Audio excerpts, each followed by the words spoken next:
Warahmatullahi wabarakatuh. Selamat Waalaikumsalam. sore, selamat datang kepada abang mbak semua. Sore hari ini di webinar yang akan membahas tentang implikasi putusan MK nomor 168 tahun 2023 terhadap Undang-Undang Cipta Kerja. Antara angin segar dan derita pengusaha. Oh, menarik sekali ya topik sharing ilmu kita sore hari ini. Sebelumnya, mari kita sapa terlebih dahulu. Telah hadir keynote speaker kita, Bang Muhammad Fajri Meka Putra.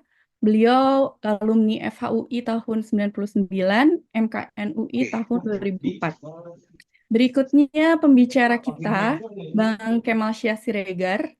Beliau adalah founder dari Kemal Syah and Associates, alumni FHUI tahun 1978. Setelah itu ada abang moderator kita, Bang Dodi Riano Saputro. Beliau adalah praktisi hubungan industrial, alumni FHUI tahun 1999 dan MH-nya tahun 2015. Baik, untuk memulai acara, mari kita dengarkan keynote speech dulu dari Bang Fajri. Bang Fajri adalah salah satu calon Ketua Umum ILUNI FHUI periode tahun 2024 sampai 2027 dengan nomor urut 3. Baik, silakan Bang Fajri. Baik, terima kasih Mbak Ami. Assalamualaikum warahmatullahi wabarakatuh. Selamat sore Abang dan Mbak semua, peserta webinar pada sore hari ini terkait dengan putusan Mahkamah Konstitusi nomor 168 garis miring PUU strip 2 XX1 2023. Ini menjadi satu topik yang masih hangat sekali dan kita beruntung kita bisa berdiskusi pada sore hari ini mendengarkan ya karena putusan ini memang menimbulkan kehebohan di masyarakat. Nah, pertanyaannya adalah apakah kita sudah betul-betul memahami atau tidak apa yang dimaksud dengan putusan ini dan apa implikasinya. Oleh karena itulah pada sore hari ini kami berkomitmen juga untuk menghadirkan keilmuan, menghadirkan salah satu topik yang masih hangat sekali langsung dengan pakarnya nih Bang Kemal, dan juga nanti akan dipandu oleh moderator kita adalah Bang Dodi. Nah, program-program seperti ini, diskusi-diskusi hangat, perkembangan-perkembangan terkini terkait dengan dunia hukum menjadi salah satu concern yang akan kita jalankan, menjadi salah satu program kerja unggulan yang akan kita jalankan di kepengurusan ILUNI FHUI 2024 sampai dengan 2027. Hal ini merupakan salah satu bentuk komitmen dalam rangka meningkatkan bagaimana ILUNI FHUI mengakselerasi peningkatan kualitas dari lulusan ataupun dari alumni FHUI. Dan saya juga cukup berbangga, saya cukup senang menyambut abang dan mbak yang juga berasal dari seluruh Indonesia yang mengikuti pertemuan atau webinar pada sore hari ini. Mudah-mudahan topik yang kita diskusikan pada sore hari ini menjadi topik yang bisa mencerahkan kita, yang membuat kita paham terkait dengan substansi dari putusan Mahkamah Konstitusi ini dan sikap apa atau persiapan apa yang harus kita lakukan di masa yang akan datang. Oleh karena itu, tanpa berlama-lama lagi, saya Muhammad Fajri Meka Putra, salah satu calon ketua umum ILUNI FHUI dengan nomor urut 3, berterima kasih dan selamat mengikuti webinar pada sore hari ini. Terima kasih. Assalamualaikum warahmatullahi wabarakatuh. Halo sore Mbak Risa. Waalaikumsalam warahmatullahi wabarakatuh. Terima kasih Bang Fajri. Baik, kita lanjutkan ya. Berikutnya akan ada penayangan video terlebih dahulu nih. Baik, silakan kita lihat dulu video berikut ini. Gimana ya? Yang PDP bukan. Mengenal lebih dekat Muhammad Fajri Meka Putra, SH, MKN. Muhammad Fajri Meka Putra adalah seorang praktisi hukum, akademisi, dan penulis buku. Sebagai seorang praktisi, beliau adalah notaris dan konsultan Good Corporate Governance, GCG. Sebagai akademisi merupakan pengajar di Magister Kenotariatan Fakultas Hukum UI dan sebagai penulis buku. Beliau telah menerbitkan 19 judul buku. Lama mengenal Bapak Fajri Meka. Beliau pribadi yang sederhana, tenang, mengayomi, visi misinya bagus untuk Indonesia, akan banyak manfaatnya, serta pilih beliau. Terima kasih. Jangan Rami SA. Pak Fajri waktu mata kuliah BNPT sama Anbar gitu. Pak Fajri itu orangnya sangat baik dan sangat berwawasan luas. Ketika ada mahasiswanya yang bertanya juga Pak Fajri dengan sabar menjawab mahasiswanya secara rinci gitu. Terus juga Pak Fajri orangnya sangat mengayomi mahasiswanya dan juga sangat aktif di Kanon, di IPAT gitu, sangatlah aktif di organisasi. Gitu pokoknya Pak Fajri top. Jadi saya pertama kali perkenalan dengan Pak Fajri waktu beliau menjadi pembimbing jurnal saya. Dan yang saya sangat hargai itu karena beliau selalu aktif menanyakan kabar saya terkait jurnal, dan bahkan ketika tesis bukan sama beliau pun, beliau memberikan saran dan juga solusi terkait tesis saya biar jadi lebih baik. Jadi saya benar-benar menghargai kontribusi Pak Fajri dalam kelulusan saya pokoknya gitu. Semoga Pak Fajri menjadi ketua ilmunya. Semangat! Saya sudah mengenal Mas Fajri Mega Putra sejak sama-sama di Kabupaten Bogor. Walaupun sekarang Mas Fajri sudah di Jakarta Selatan, kita tetap bekerja sama beberapa kali. Pokoknya jangan lupa pilih Fajri Mega Putra sebagai Ketua ILMI FAU periode selanjutnya. Pasti top.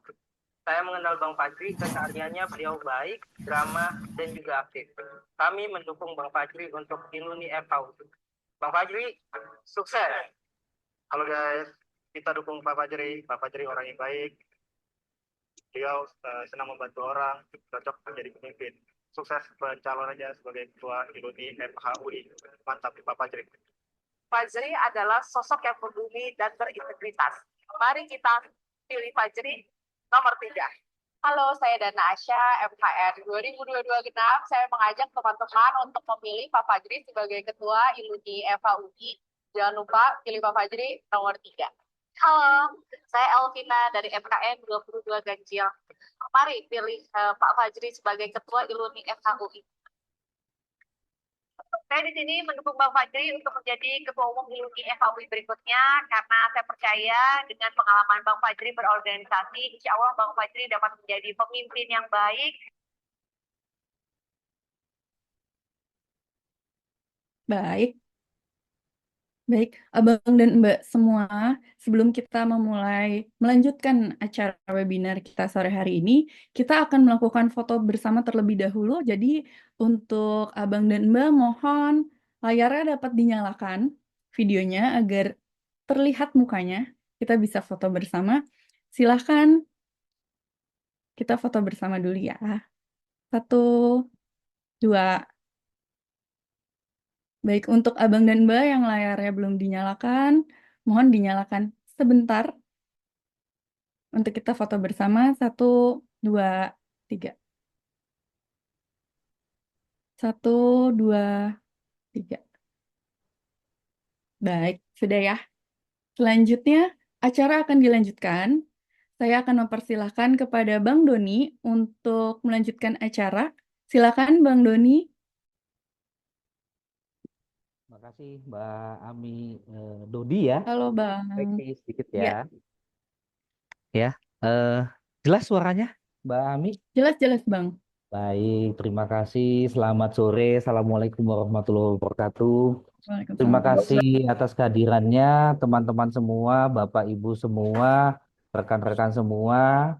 Saya kira hari ini kita semua berkumpul ya untuk mendengar, ya, membahas dan mendiskusikan yang saat ini lagi viral, terutama di dunia tenaga kerjaan mengenai putusan Mahkamah Konstitusi nomor 168 tahun 2023. Ya, kenapa ini bisa viral? Kenapa ini jadi hot diskusi dan semua kalangan dunia usaha juga sedang ramai membahas masalah ini, ya.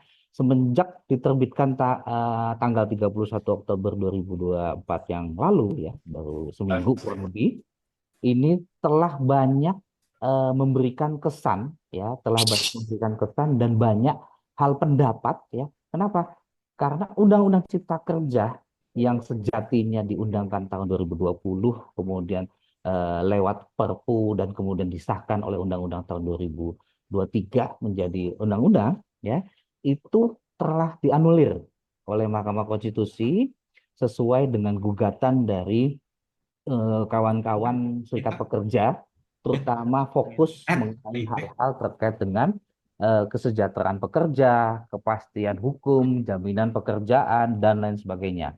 Nah, yang membuatnya ini jadi viral itu adalah Undang-Undang Cipta Kerja yang sedemikian barunya itu kemudian dianulir. Bahkan putusan MK ini menganulirnya itu adalah beberapa kembali kepada aturan Undang-Undang Ketenagakerjaan sebelumnya. Undang-Undang 13 2023 13 2003 beserta peraturan-peraturan pelaksana turunan lainnya.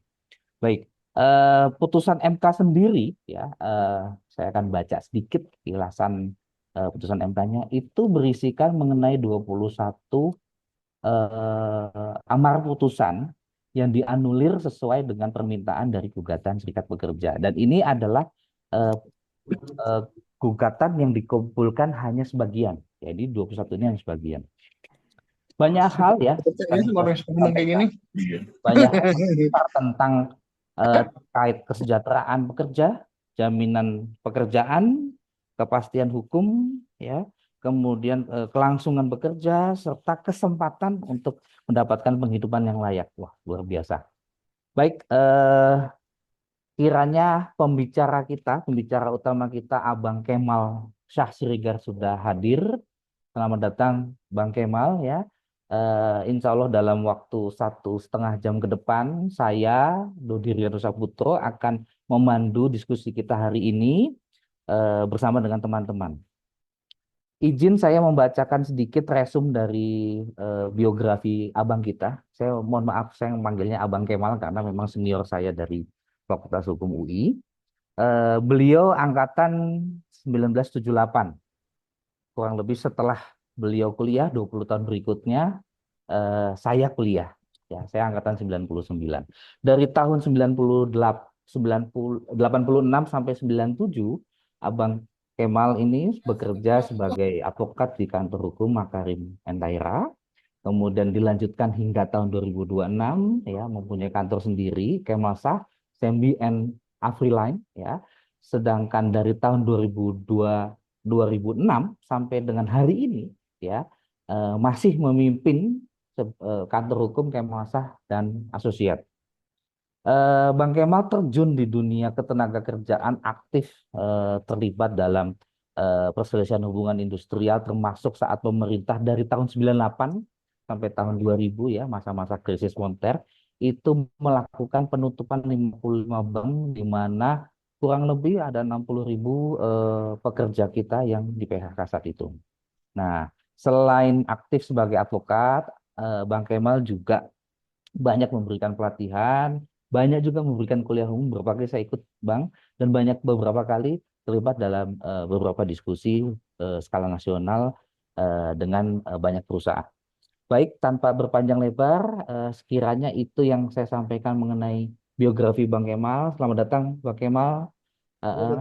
Terima kasih. Selanjutnya waktu dan tempat kami persilakan. Bapak Ibu apabila ada pertanyaan bisa tulis di kolom chat atau raise hand, nanti saya akan kumpulkan, atau bisa japri message langsung ke saya. Terima kasih Abang Kemal, saya persilahkan. Itu nanti materinya bisa tolong Di share ya. ditampilkan bisa ya. Tadi saya udah kirim ke. Oke. Biar Dona aja Pak yang share screen. Oke, baik, panitia minta tolong dibantu untuk share screen materinya Bang Kemal ya. Boleh share screen langsung?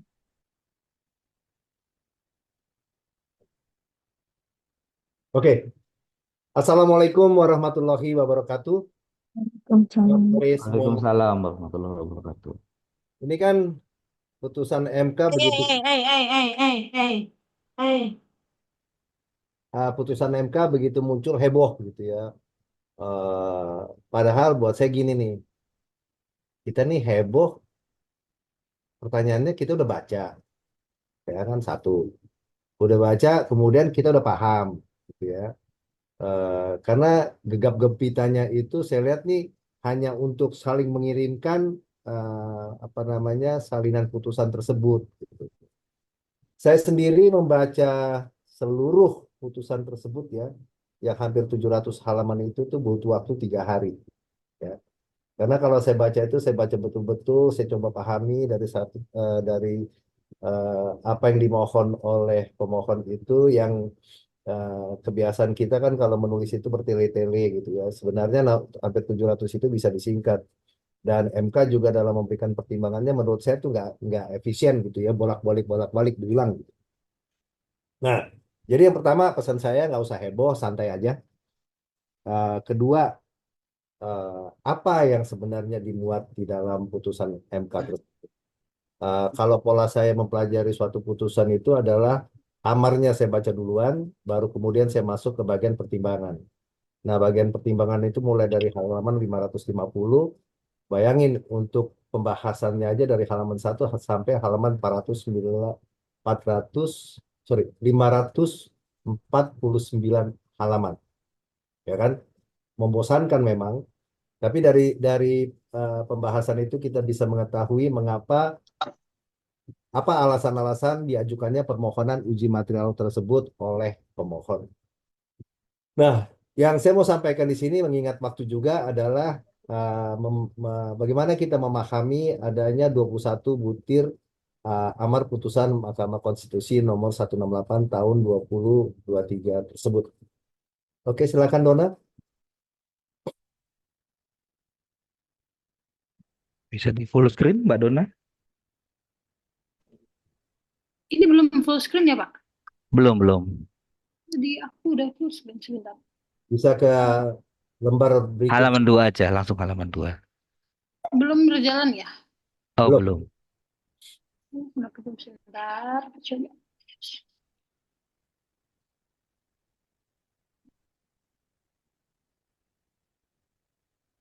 Sekarang udah muncul, Bang. Belum. Belum berubah. Oh, sebentar. Mungkin bisa dibantu dari Mas Adam, kenapa nggak bisa ya? Yang ini? Nah, ini oke. Ya, itu ya. Butir Nah, 1 itu bicara mengenai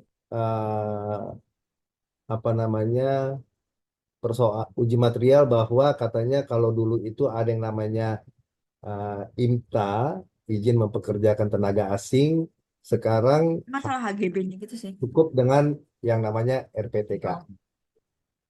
Nah, itu yang mau dimohonkan oleh mereka, tapi itu ditolak. Di dalam pasal 42 ayat 1 Undang-Undang Nomor 6 2023 itu diatur mengenai rencana penggunaan tenaga kerja asing yang disahkan oleh pemerintah pusat. Nah, MK mengatakan bahwa frase pemerintah pusat itu harus dimaknai sebagai menteri yang bertanggung jawab di bidang tenaga kerjaan, yaitu Menteri Tenaga Kerja. Jadi ini hanya mempertegas bahwa RPTK itu disahkan oleh Menteri Ketenagakerjaan. Ya, kalau pemerintah pusat tentu kementerian itu ada di apa namanya ibu kota Jakarta, sehingga ini hanya untuk menekankan bahwa yang memberikan pengesahan atas rencana penggunaan tenaga kerja asing itu adalah Menteri Ketenagakerjaan. Lanjut.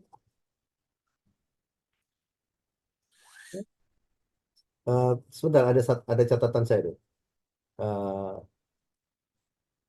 Tuh ini balik ke nomor 1 dulu, nomor 1.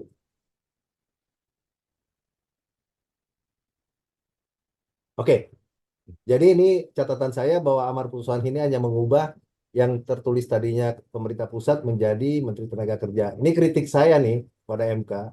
MK tuh mestinya menggunakan istilah yang benar, bukan Menteri Tenaga Kerja, karena istilah itu tidak digunakan lagi. Yang ada adalah Menteri Ketenagakerjaan. Ya, lanjut. Oke. Di pasal 42 ayat 4 ini diatur bahwa tenaga kerja asing dapat dipekerjakan di Indonesia hanya dalam hubungan kerja untuk jabatan tertentu dan waktu tertentu, serta memiliki kompetensi sesuai dengan jabatan yang akan diduduki. Nah, MK berpendapat bahwa eh, ketentuan tersebut bertentangan dengan Undang-Undang Dasar 45 sepanjang tidak dimaknai bahwa tenaga kerja itu dengan memperhatikan pengutamaan penggunaan tenaga kerja Indonesia. Ini juga sebenarnya sih cuma mengulangi dari ketentuan yang sudah ada di Undang-Undang 6 nomor tahun 23 ya. Jadi mengutamakan penggunaan tenaga kerja Indonesia hanya untuk menambahkan sesudah kata yang akan diduduki. Jadi sebenarnya untuk kita yang masyarakat umum, makna ini sebenarnya apa namanya nggak berarti apapun ya. Oke, lanjut.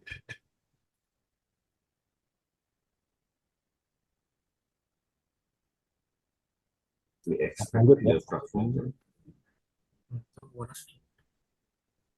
Nah, pasal 56 ayat 3 itu mengatur mengenai jangka waktu selesainya suatu pekerjaan tertentu ditentukan berdasarkan perjanjian kerja. MK mengatakan ketentuan tersebut bertentangan dengan Undang-Undang Dasar 45 dan tidak memiliki kekuatan hukum mengikat sepanjang tidak dimaknai jangka waktu selesainya suatu pekerjaan tertentu tidak melebihi paling lama 5 tahun termasuk jika terdapat perpanjangannya.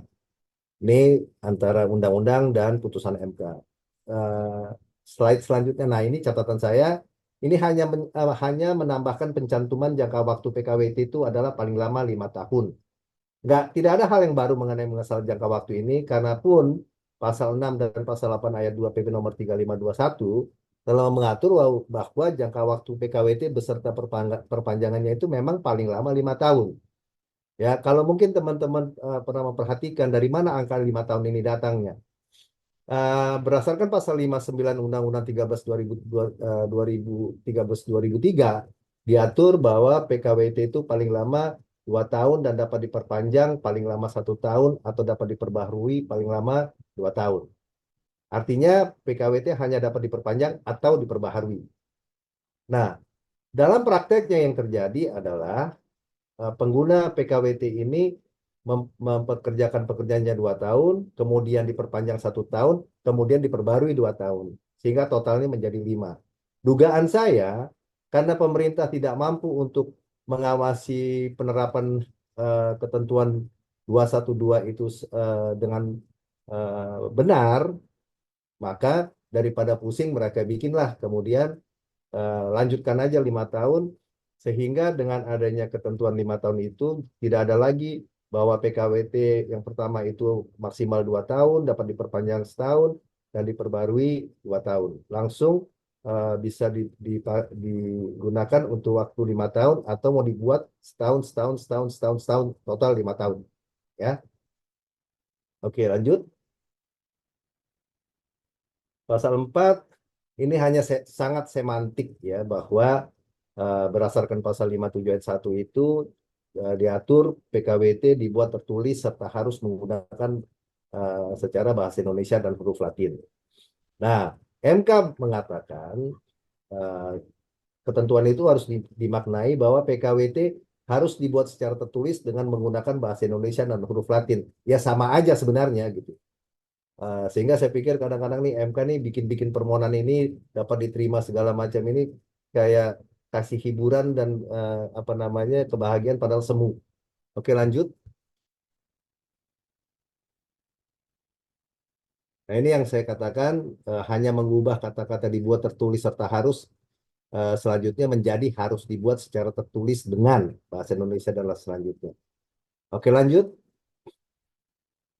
Pasal 64 ayat 2 mengatur mengenai pemerintah menetapkan sebagian pelaksanaan pekerjaan sebagaimana dimaksud dalam ayat 64 ayat 1.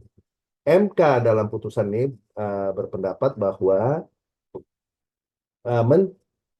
Menteri menetapkan sebagian pelaksanaan pekerjaan sebagaimana dimaksud pada ayat 1 sesuai dengan jenis dan bidang pekerjaan alih daya yang diperjanjikan dalam perjanjian tertulis alih daya. Oke, lanjut, lihat komentar saya. Nah, di catatan ini saya katakan bahwa amar ini hanya mengganti istilah pemerintah menjadi menteri. Sekaligus mengingatkan pemerintah yang sejak berlakunya Undang-Undang 11 2020 yang memuat ketentuan tersebut, kemudian Undang-Undang nomor 11 diganti oleh Undang-Undang nomor 6, sampai sekarang pemerintah itu tidak mengeluarkan apa namanya perintah dari pasal 6 ayat 3 untuk menerbitkan ketentuan lebih lanjut tentang PKWT. sorry, tentang alidaya. Sehingga sampai sekarang kalau orang bertanya bagaimana tentang pelaksanaan alidaya, jawaban saya sebagai penasihat hukum, saya bilang saya nggak tahu. Karena apa yang diatur dalam Undang-Undang Nomor 6 dan juga diatur dalam PP 35 itu isinya sama, tapi peraturan pelaksanaannya nggak ada. Ya. Ini yang kemudian menimbulkan carut marut, seolah-olah di masyarakat ada yang berpendapat bahwa alidaya itu boleh untuk segala jenis pekerjaan, mau baik PKWT maupun PKWTT. Semoga dengan adanya putusan MK ini, Menaker akan segera menerbitkan penetapan tersebut. Lanjut.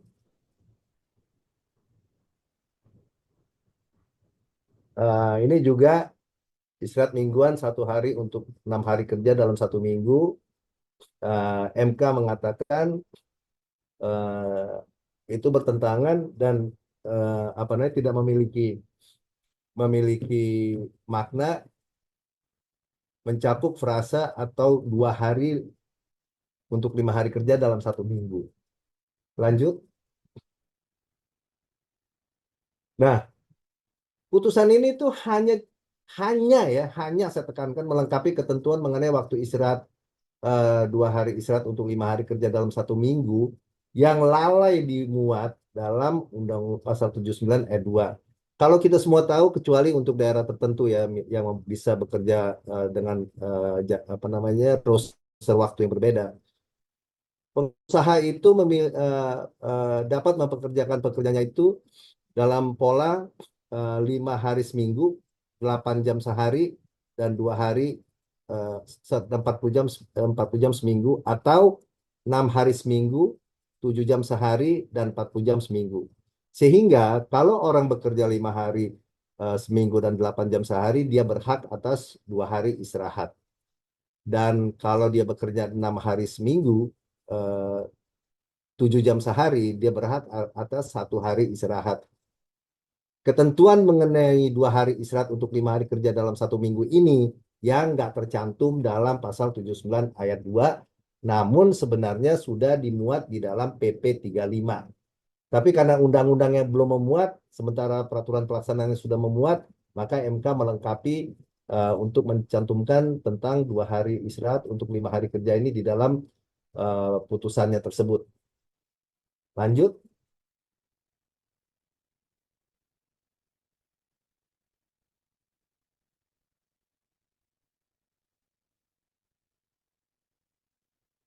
Boleh lanjut, Mbak Dona? Oke. Maaf Pak, sinyalnya agak kurang bagus. Iya, ya, nggak apa-apa. Di pasal 79 ayat 5 itu diatur bahwa selain waktu istirahat dan cuti, perusahaan tertentu dapat memberikan istirahat panjang yang diatur dalam perjanjian kerja, peraturan perusahaan, atau perjanjian kerja bersama. Maknanya adalah keberadaan istirahat panjang itu bukan wajib, tapi dapat silahkan atur di dalam perjanjian kerja, peraturan perusahaan, atau perjanjian kerja bersama. Nah, oleh dalam apa namanya pembahasannya itu dibilang dapat itu seolah-olah pekerja itu sepertinya tidak semua pekerja berhak untuk mendapatkan istirahat panjang. Maka MK kemudian dalam putusannya ini mengatur bahwa kata dapat itu bertentangan dengan Undang-Undang Dasar Indonesia. Sehingga kita ke slide berikutnya.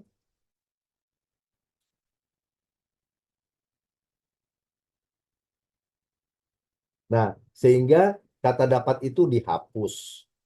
Pertanyaannya, apakah dengan dihapusnya kata dapat itu, maka pengusaha siapapun itu wajib untuk memberikan hak atas istirahat panjang kepada pekerjanya? Enggak, ya. Karena selama tidak ada sisipan kata wajib, maka itu bukan merupakan kewajiban. Ini cara saya melihat peraturan perundang-undangan. Kalau tidak ada sisipan kata wajib, maka dia bukan merupakan kewajiban. Ya, mau kata dapat ada maupun nggak ada, ya tetap aja dia tidak menimbulkan kewajiban bagi pengusaha untuk eh, menerapkan apa namanya ketentuan mengenai istirahat panjang tersebut. Ya, Itu tadi ada pertanyaan, nanti kita kumpulin dulu ya pertanyaannya, nanti akan saya jawab insya Allah. Ya, Iya. jadi kalau pertanyaan tentang perusahaan tertentu itu menarik. Jadi nggak ada kewajiban dihapuskannya kata dapat, tidak menjadikan ketentuan ini menjadi suatu kewajiban. Ya, ini buat teman-teman semua ya, cara membaca undang-undang gini nih. Buat saya nih, kita tahu di pasal 59, eh, penjelasan pasal 59 ayat 1 Undang-Undang Nomor 6 itu mengatakan perjanjian kerja PKWT dicatatkan di instansi ketenagakerjaan. Nggak ada sisipan kata wajib yang berbunyi menjadi PKWT wajib dicatatkan. Karena tidak ada kata wajib, maka tidak bersifat wajib. Jadi mau dilakukan silakan, nggak dilakukan nggak apa-apa. Saya bukan ngajarin teman-teman jadi pemberontak ya, tapi kita mesti menjadi orang yang bisa melihat peraturan itu dengan jeli.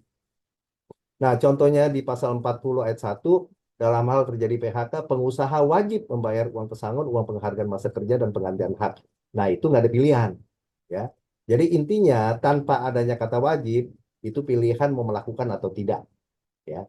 Nah, terkait dengan ketentuan istirahat panjang ini, karena nggak ada kata wajib, maka pengusaha tidak wajib untuk menerapkannya, kecuali kalau sudah diatur di dalam perjanjian kerja PP atau PKB, ya itu sudah menjadi haknya pekerja, menghapusnya yang susah.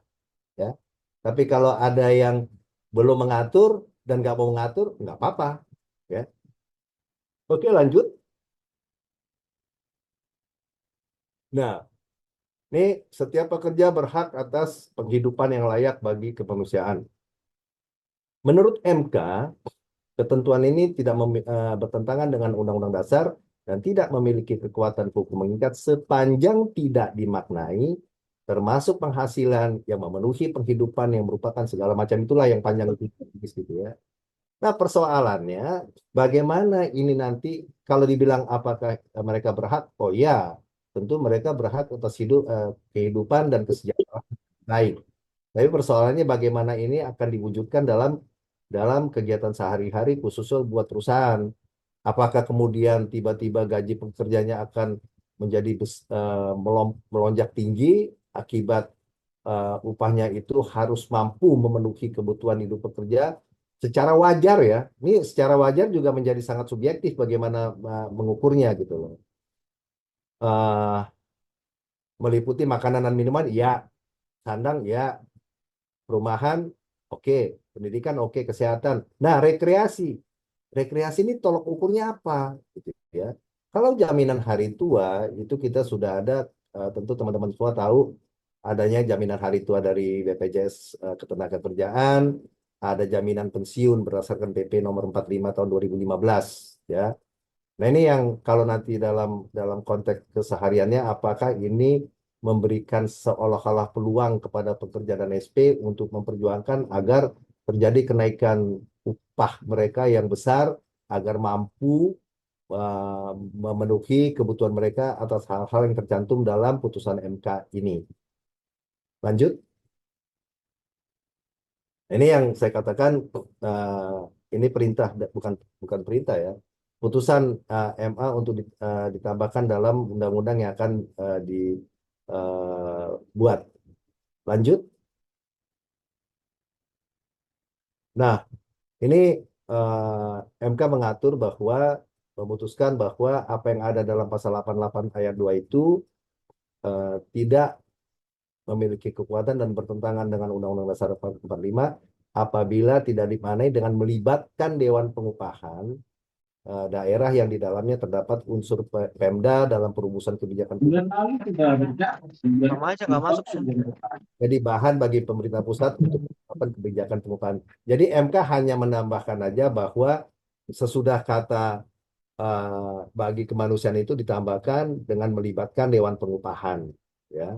Yang memang Dewan Pengupahan itu kan ada provinsi, ada daerah provinsi, kabupaten itu yang ikut terlibat dalam penetapan upah minimum setiap tahun. Oke, lanjut.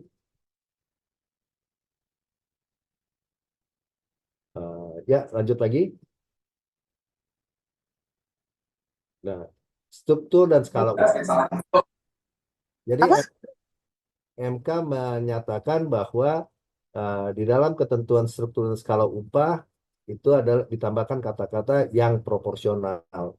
Kita lanjut ke slide berikutnya. Nah, ini catatan saya. Itu ditambahkan dengan istilah proporsional.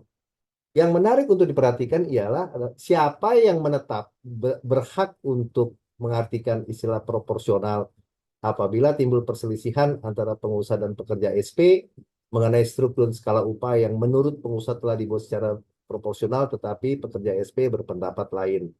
Jadi buat saya nih apa ya, semantik-semantik gini mengganggu sekali gitu loh. Karena seolah-olah semuanya dikembalikan lagi kepada rakyat gitu, kepada pengusaha tanpa tanpa MK sendiri memberikan pemahaman yang tegas proporsional itu apa, ya. Dan struktur skala upah itu yang membuat itu adalah pengusaha dan dia akan buat memang ada acuannya yang dibuat oleh Kemnaker, tapi bukan berarti kemudian kalau angka yang ditulis oleh pengusaha di dalam struktur dan skala upahnya itu ada yang berhak menilai bahwa itu nggak benar, nggak ada. Karena ingat, yang berhak mengelola dan mengatur bagaimana jalannya suatu perusahaan adalah manajemen perusahaan, bukan pemerintah. Lanjut. Nah, ini kita lanjutkan aja. Ini yang di halaman 1, gubernur wajib menetapkan upah minimum provinsi. Ya, kita lanjutkan ke slide berikutnya nih karena nyambung.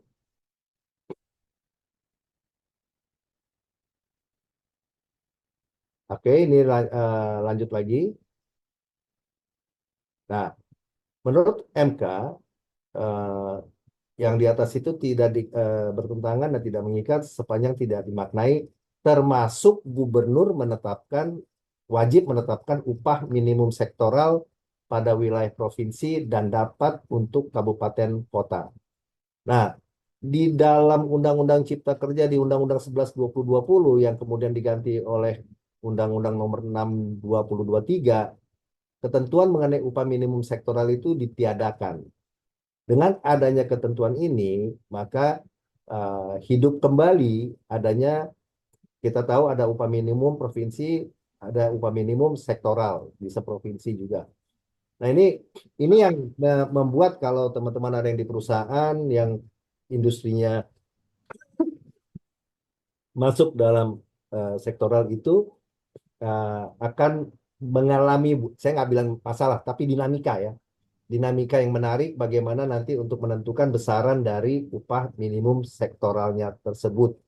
Dan mengingat penetapan upah minimum yang baru untuk tahun berikutnya itu harus selesai pada akhir November, ini putusan baru keluar 31 Oktober, ya, apa namanya, maka ini apa namanya, jangka waktunya sangat sangat sangat sempit, ya.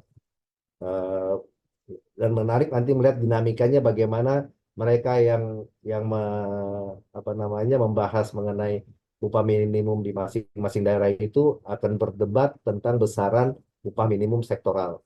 Apalagi mengingat sekarang keadaan ekonomi, kalau bahasanya pemerintah tidak sedang baik-baik saja gitu ya. Kita lihat juga apa yang terjadi dengan Sritex dipilotkan dengan 50.000 pekerja, itu seperti apa gitu. Lanjut. Nah, pasal 88D ayat 2 ini mengatur bahwa formula penghitungan upah minimum mempertimbangkan variabel pertumbuhan ekonomi, inflasi, dan indeks tertentu. Nah, indeks tertentu ini yang nggak jelas apa yang dimaksud di dalam Undang-Undang 6 2023. Lanjut.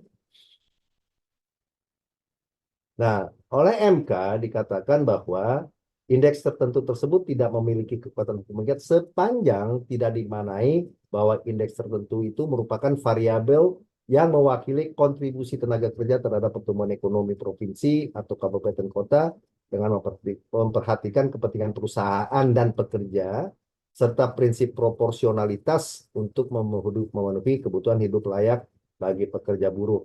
Jadi silahkan saja nanti mereka yang akan membahas mengenai upah minimum yang baru di masing-masing kabupaten itu untuk menggunakan variabel yang sesuai dengan pemahaman indeks tertentu ini yang disampaikan oleh MK dalam putusannya. Oke, lanjut. Ini yang saya sampaikan isinya hanya memperjelas indeks tertentu itu apa ya. Lanjut.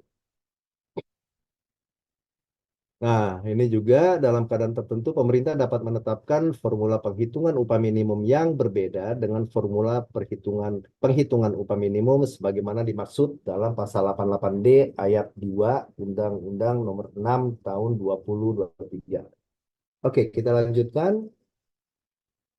Nah, catatan saya, MK mengatakan bahwa yang dimaksudkan dengan dalam keadaan tertentu itu mencakup antara lain bencana alam atau non-alam, termasuk kondisi luar biasa perekonomian global dan atau nasional, yang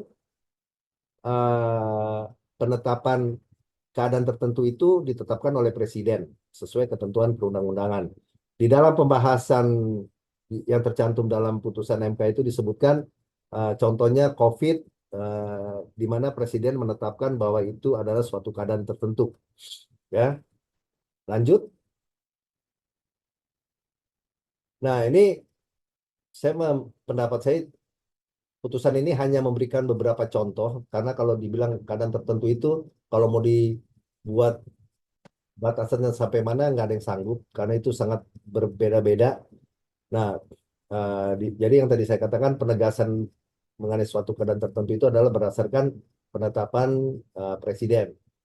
Tapi di sisi lain berarti ini dapat memberikan arti kalau keadaan-keadaan tertentu itu adalah timbulnya keadaan ekonomi yang buruk, maka bisa saja diartikan pemerintah itu berhak menetapkan formula penghitungan upah minimum yang lebih rendah daripada yang sebelumnya.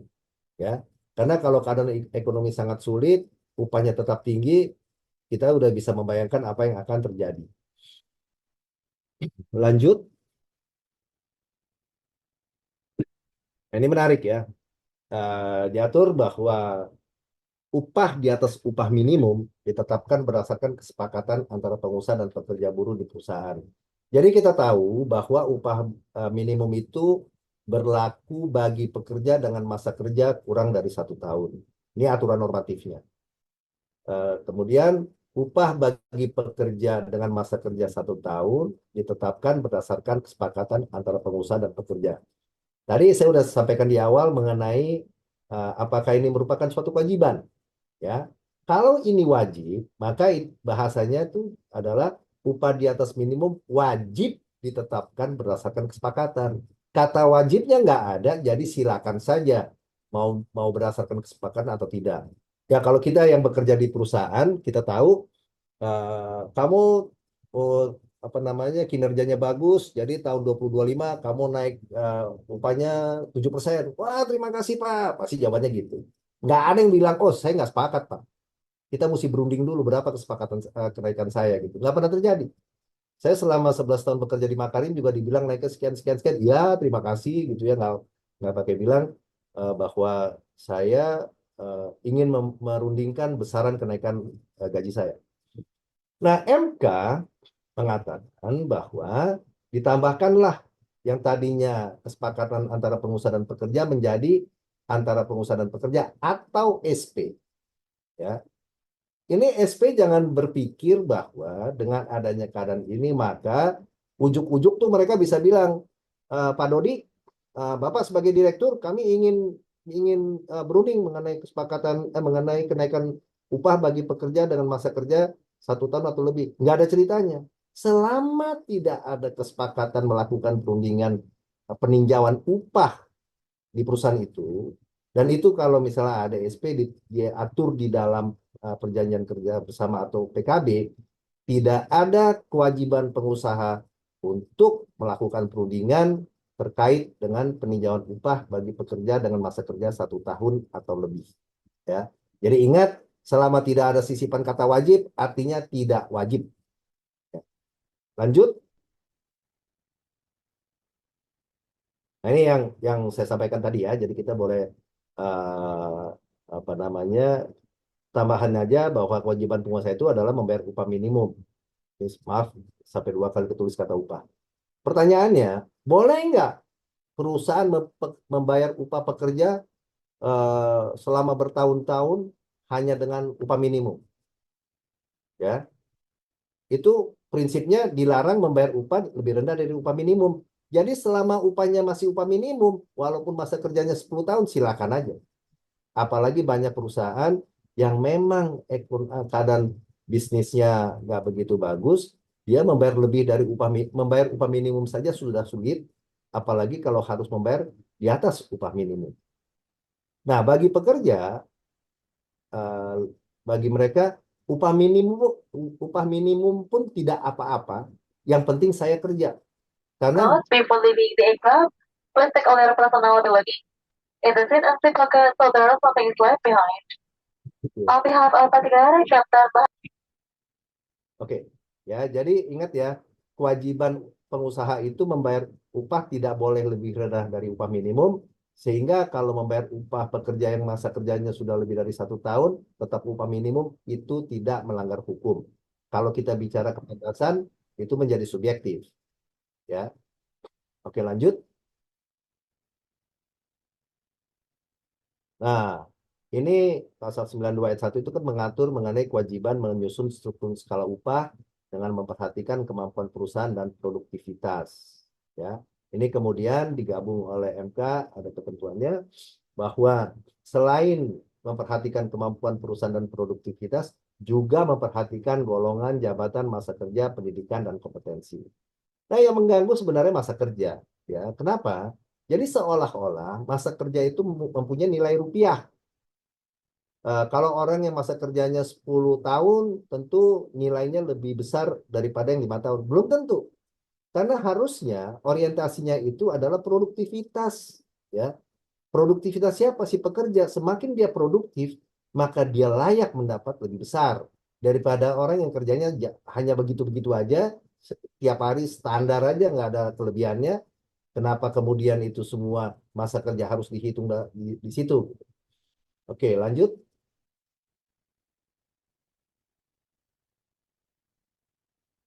Nah, ini catatan saya mengenai yang wajib pengusaha diwajibkan menyusun struktur dan skala upah. Ada pedomannya bagaimana penyusunan itu, dan apa yang telah disusun oleh pengusaha itu tidak dapat dinilai oleh pemerintah kalau itu menurut pemerintah tidak sesuai ketentuan undang-undang. Karena perintahnya hanya menyusun dengan memperhatikan unsur-unsur tadi ya. Jadi silakan aja bikin, dan dibikin, oh kata Depnaker di Snaker, oh ini nggak sesuai dengan apa? Nggak ada dikatakan bahwa pemerintah berhak untuk meneliti apakah struktur dan skala upah itu sudah sesuai dengan ketentuan undang-undang. Oke, lanjut. Nah, ini mengenai kepailitan, ya. Di dalam pasal 95 ayat 3 itu diatur mengenai hak lainnya dari pekerja buruh, didahulukan pembayarannya atas semua kreditur kecuali para kreditur pemegang hak jaminan kebendaan. Berdasarkan putusan MK itu ditegaskan didahulukan pembayarannya atas semua kreditur termasuk kreditur preferen. Ya, jadi yang tidak dikecualikan hanyalah kreditur pemegang hak jaminan. Oke, lanjut.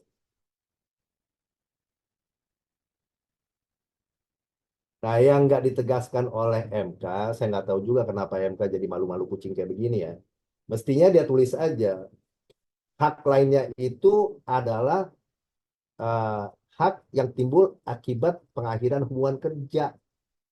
Itu hak lainnya nanti debat. Kalau misalnya pekerja bilang, kami berhak atas pesangon penghargaan dan penggantian hak karena saya di PHK. Kata kurator, kata siapa? Orang hak lainnya nggak dibilang itu adalah terdiri dari.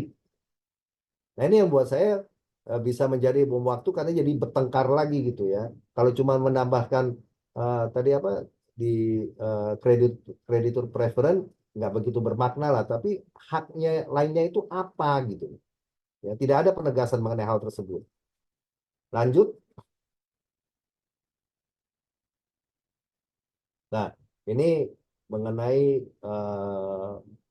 apa namanya pengupahan juga, mengenai Dewan Pengupahan itu dibentuk untuk memberikan saran dan pertimbangan kepada pemerintah pusat atau daerah dalam perumusan kebijakan pengupahan.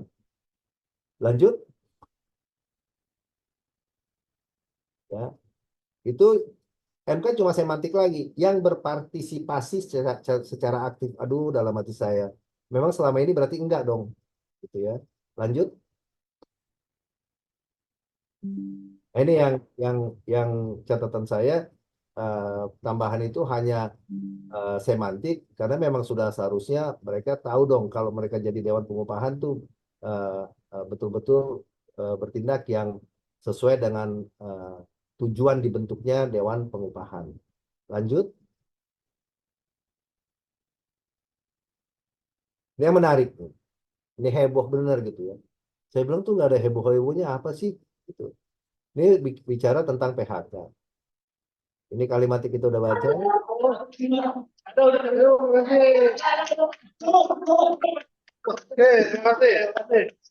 Jadi dalam proses PHK itu ada yang namanya pemberitahuan PHK.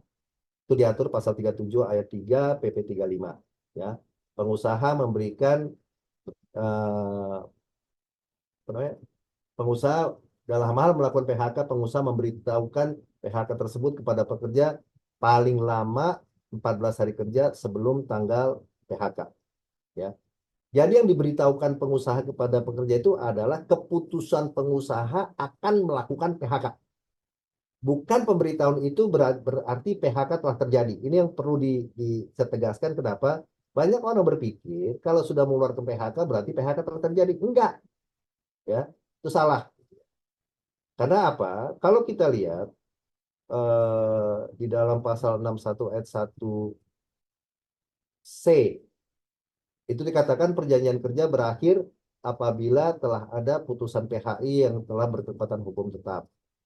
Kemudian di pasal 157A kalau saya nggak salah ya, itu apa namanya PHK itu, bentar, satu lagi saya lupa pasalnya. Jadi PHK, nah pasal 39 ayat 2 PP 35. Apabila pekerja menolak PHK, maka proses penyelesaian selanjutnya dilakukan sesuai dengan tata cara dalam Undang-Undang Nomor 2 Tahun 2024 tentang penyelesaian perselisihan hubungan industrial. Artinya teman-teman semua, PHK itu hanya berlaku secara hukum apabila terpenuhi satu dari dua syarat. Syarat pertama, pekerja sepakat atau adanya putusan PHI yang berkekuatan hukum tetap. Ya, jadi nggak ada pemberitahuan PHK dianggap oleh pengusaha bahwa PHK telah terjadi. Itu salah dan itu sampai sekarang masih banyak terjadi. Saya kan udah ngasih tahu pemberitahuan PHK, Pak. Iya, Bapak ngasih tahu kan, Bapak ngasih tahu kalau dia di PHK. Prosesnya belum dipenuhi. Karena proses itu diatur di dalam Undang-Undang Nomor 2 Tahun 2004. Oke, lanjut. Nah, frasa wajib itu menurut MK maknanya dilakukan melalui perundingan bipartit secara musyawarah untuk mufakat antara pengusaha dengan pekerja dan atau SP. Ngapa-ngapain MK kerajinan nama-namain secara musyawarah untuk mufakat itu nggak penting gitu. Perundingan bipartit pasti itu maknanya gitu loh ya. Makanya saya bilang, ini MK nih kayaknya nyeneng-nyenengin hati buruh, kayak seolah-olah permohonannya dikabulkan padahal ya gitu-gitu aja gitu loh ya. Nggak ada maknanya gitu loh. Lanjut. Nah, bahkan pun kata-kata secara musyawarah untuk mufakat itu sudah tercantum di dalam pasal 136 ayat 1 Undang-Undang 13/2003 yang mengatakan setiap perselisihan hubungan industrial wajib diupayakan untuk diselesaikan melalui musyawarah untuk mufakat. Ya, ini jadi nggak ada isu buat kita kalau kita jadi pengusaha, jadi pekerja juga nggak ada, ya. Karena Undang-Undang Nomor 2 2004 jelas mengatur tata cara penyelesaian perselisihan hubungan industrial di mana PHK merupakan salah satu dari 4 jenis perselisihan hubungan industrial. Lanjut. Nah, ini kan pasal 151 ayat 4. Dalam hal perundingan bipartit dimaksud tidak mendapat kesepakatan, PHK dilakukan melalui tahap berikutnya sesuai dengan mekanisme penyelesaian perselisihan hubungan industrial. Ini undang-undangnya. Ke slide berikutnya. Di MK dikatakan pemutusan hubungan kerja frasa pemutusan hubungan kerja dilakukan oleh tahap berikutnya itu dan seterusnya tidak memiliki kekuatan hukum mengikat sepanjang tidak dimaknai dalam hal perundingan bipartit tidak mendapatkan kesepakatan, maka PHK hanya dapat dilakukan setelah memperoleh penetapan dari lembaga penyelesaian perselisihan hubungan industrial yang putusannya telah berkekuatan hukum tetap. Tadi saya sudah sampaikan pasal 61 ayat 1 huruf C Undang-Undang nomor 6 itu adalah kutipan dari pasal 61 ayat 1 huruf B kalau nggak salah ya, dari huruf C juga di Undang-Undang nomor 13 2003 sudah jelas bahwa PHK itu yang tadi saya katakan PHK dapat terjadi kalau pekerja sepakat atau adanya putusan PHI yang berkekuatan hukum tetap. Jadi ini MK ini hanya ngulang-ngulangin aja gitu, yang buat saya tuh sama sekali nggak ada nilainya gitu. Oke, lanjut. Nah, ini yang kita orang hukum ya, kita belajar hukum perdata. Kita tahu apa itu bedanya penetapan, apa itu bedanya penetapan dan putusan. Ya, MK buat kalimat aja ngawur begini, lihat. Setelah memperoleh penetapan dari lembaga penyelesaian perselisihan hubungan industrial yang putusannya telah berkekuatan hukum tetap. Coba. Di dalam Undang-Undang 13 maupun Undang-Undang 2 tidak ada penjelasan yang dimaksud lembaga penyelesaian perselisihan hubungan industrial itu apa. Ya. Satu. Kedua, Undang-Undang 2 2004 telah mengatur. Oke, slide selanjutnya. Ya. Nah, Undang-Undang nomor 2 tahun 2004 tentang penyelesaian perselisihan hubungan industrial telah mengatur mengenai tahapan penyelesaian mulai dari perundingan bipartit, kemudian mediasi oleh Disnaker, kemudian gugatan ke PHI dan kasasi ke Mahkamah Agung. Ya. Mestinya menurut saya ini saya kritik sekali gitu ya. 9 hakim itu kan 9 hakim dari 270 juta orang berarti satu hakim mewakili 30 juta orang. Ya. Penetapan kan kita semua tahu keluar berdasarkan permohonan. Putusan dikeluarkan berdasarkan gugatan. Ya, lanjut.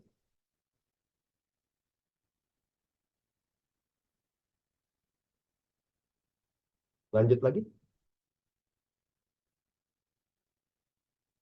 Nah, Undang-Undang nomor 13 2003 dan 2 2004 tidak mengenal dinilai di sistemnya oleh siapa dan siapa. Tidak mengenal istilah lembaga penyelesaian perselisihan hubungan industrial. Ya.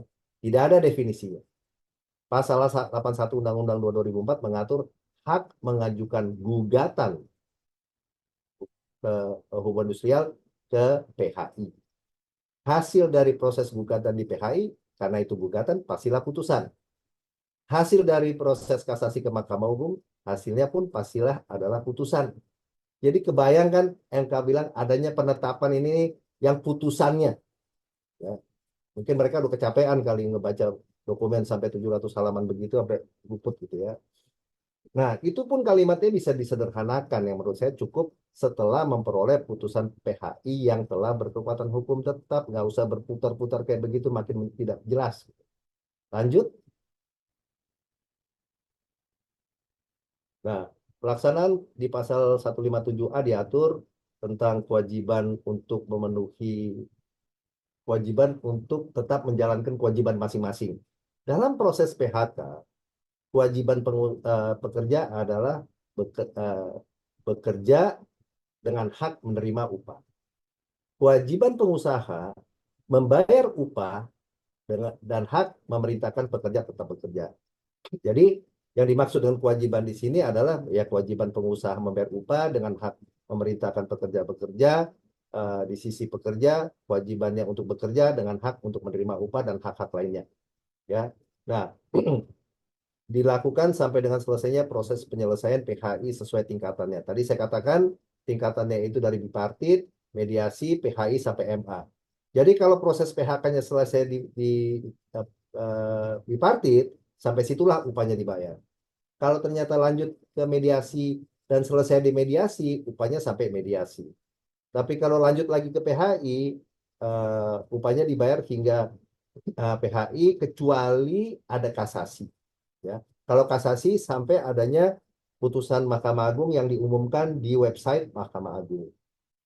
Ya, nah ini menarik. Ya, menarik begini. Mahkamah Agung mengeluarkan SEMA nomor 3 tahun 2015 yang mengatur bahwa upah selama proses PHK itu hanya 6 bulan. Ya, hanya 6 bulan, padahal pasal 157A ini jelas mengaturnya sesuai dengan tingkatannya. Jadi kalau selesainya di tingkatan kasasi sampai kasasi.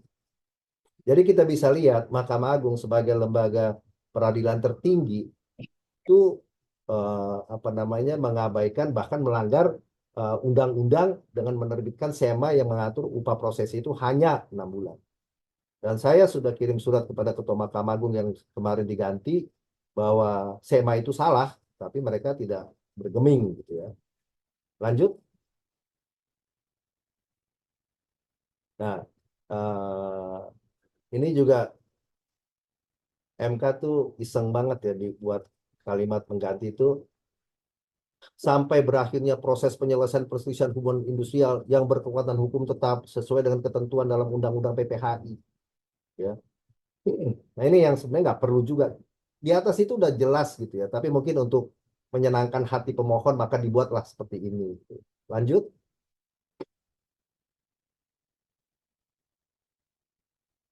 Oke lanjut.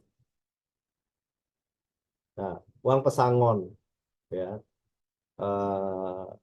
itu harus ya, pemohon minta agar ditambahkan kata paling sedikit. Kata paling sedikit itu sama dengan sekurang-kurangnya itu sudah ada di dalam ketentuan-ketentuan ketenagakerjaan sebelum adanya Undang-Undang 13 ya. Nah, di dalam pembahasan yang saya baca di putusan MK, bahasanya pemohon mengatakan dengan tidak adanya kata paling sedikit itu membuat pengusaha yang beritikat baik memberikan lebih menjadi enggak. Saya tuh heran itu orang dapat teori dari mana gitu ya. Karena semua PHK yang saya lakukan, saya selalu mengusulkan, menganjurkan kepada klien untuk memberikan tambahan di atas undang-undang agar pekerja yang di PHK itu mau menerima PHK mau menerima PHK yang dilakukan oleh perusahaan. Saya tuh nggak pernah memperhatikan mau ada paling sedikit atau enggak ya. Jadi kalau itu pun ditambahkan itu nggak kemudian membuat pengusaha yang melakukan PHK jadi semangat untuk memberikan pembayaran lebih. Oke lanjut. Nah yang menarik. Di dalam pasal 40 ayat 2 PP nomor 35 2021 diatur bahwa uang pesangon itu untuk pekerja dengan masa kerja kurang dari 1 tahun adalah sebesar 1 bulan upah. Ya, jadi hak pekerja yang masa kerjanya kurang dari 1 tahun itu adalah pesangon kurang dari 1 bulan upah. Lanjut. Nah, dengan adanya istilah paling sedikit, berarti ketentuan yang kurang dari 1 bulan itu nggak bisa lagi. Coba lihat. Kalau pekerja dan masa kerja kurang dari 1 tahun, tadi saya katakan haknya 1 bulan upah. Di pasal 43 ini ada 6 pasal, uang pesangonnya setengah kali. Berarti jadi 1 ini semua. Jadi tolong diperhatikan ya. Jadi setengah dari 1 kan setengah. Sementara kalau paling sedikit, sementara undang-undang mengaturnya 1 bulan, dia akan berhak mendapatkan 1 bulan. Nggak apa-apa, masa kerja kurang dari setahun yang di PHK itu sedikit. Uang nilai upah setengah bulan juga nggak banyak. Tapi ini dampak yang langsung terjadi. Ya, maka ketentuan setengah kali uang pesangon untuk 6 jenis berakhirnya hubungan kerja itu, pekerja akan mendapatkan 1 bulan. Nah itu paparan saya ya. Saya coba cepat untuk bisa efisien waktu karena saya ingin memberikan kesempatan kepada teman-teman kalau punya pertanyaan bisa kita bahas di sini. Terima kasih. Oke, makasih Bang Kemal, daging banget nih Bang bahasanya Bang.